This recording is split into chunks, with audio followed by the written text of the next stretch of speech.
Hey everybody, it's me, your boy RJ. Colin. Video, fireworks.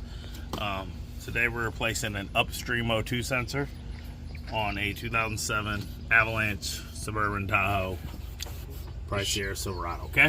So the difference between upstream and downstream. See this is a male. The downstream will look exactly like this except the female side. And the connector from the car will look like this. All right, now how we're doing this is because we have a code P0420 catalyst failure main systems threshold bank 1. Bank 1 means driver side. Bank 2 means passenger side. So you can't really see it here, but right here, that's the O2 sensor way in there. It's the downstream. We're doing the upstream. So what you're gonna need is one of these little guys. Socket wrench, maybe a breaker bar. Sometimes these O2 sensors can be a real pain. What you're gonna need is a offset oxygen sensor wrench. And then you need the oxygen sensor wrench. It's a 7/8 3/8 drive. You might be able to find a half or something, but then you might break it. And the reason you need it's like a pipe wrench. So that's for the go through the wire of the oxygen sensor, and then you slip on, and then you hit all 6 points when you turn. Okay, let's go give it a try. All right, so this is the downstream, which is down here. Upstream means right before catalytic converter. And you see it right there? So you're gonna reach in there and you're gonna need extension. And it's gonna be a little difficult because of the setup. And we might need like a elbow.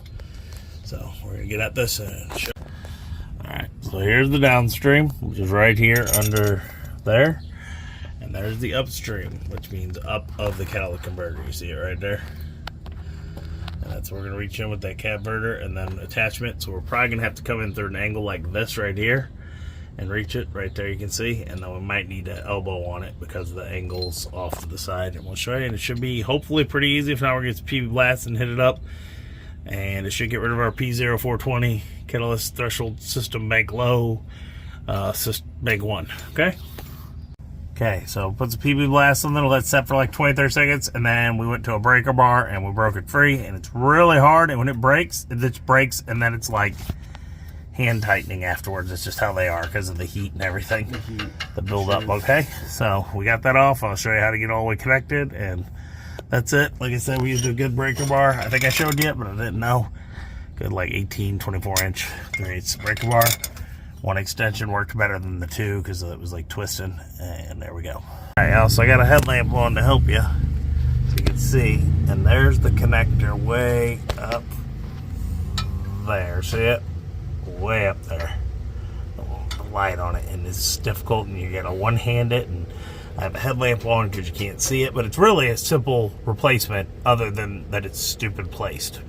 But that's it. We're going to pull it out of there. We're going to unclip that, clip the new one in, put it back on, and then you're done. And then the code should either reset itself or you might have to reset it yourself with the computer, okay? If you have one. If you do. If you know the code, you obviously have a computer or used one up at Advanced or something. Alrighty, so here is the old sensor. As you can see, it's all worn out, so there you go. Yep. Alright, everybody, so there, it's back on. It's tightened in. Use the tool. Then you plug it in after because you're twisting the wire. If not, then it'll be all twisted up. But I want to point out something. Do you see this here? That's your transmission shift. And right there, if you hit this cable and pull that, your car will shift. So put bricks under the tires, if I got to tell you that. You can hit it and you will roll. So again, there's what that is. Put it under there. The reason, what else was I saying? I don't know, I lost it, but this is it, and then we're going to check the code and show you guys. You can't really show you what I'm doing, it's just because you're feeling around, there's no room, but you see where it is, where I showed you the thing, and we'll get back to that in a second. Alright, we're going to turn it on, see if the code just goes away on its own. It's working on it. It is not, it's still there. So what we're going to use is this blue driver here. It's hooked up through our, here, go plug it in, you get into ODB2, right under here. And we have to turn off the video to do it because you have to run a systems check through it. So we can't show you that while we're filming on the phone that's connected to it. Okay. You got it? Yep. Blue light goes on. Alright, so light comes on, it's starting to connect, so I'm going to have to get off this so we can connect to it, and then we'll come back afterwards to show you codes, okay? Cleared the code, and it went right off with a O2 sensor. Usually when you clear it, it will not, and it just kept staying on. We cleared it a few times to see if it jump it, and it won't, but it came right off. And as you can see, it says service tire monitor low. I got a bad tire sensor. I keep replacing them, and then another one goes bad. They're just not very good sensors, the TPMS on these Chevys. But there you go. So that's how you fix it. It's done. We no longer have the code. The car won't be like, There. there's something like if you're in idle right now, it'd be going, because the O2 sensor messes up the fuel-air ratio mixture in the computer and everything. And you might get worse gas mileage. You can still run with a bad O2 sensor. Eventually, you're going to have a problem. I showed you the other one was all corroded up and stuff, but it wasn't that bad. It's just kind of old. It's the original.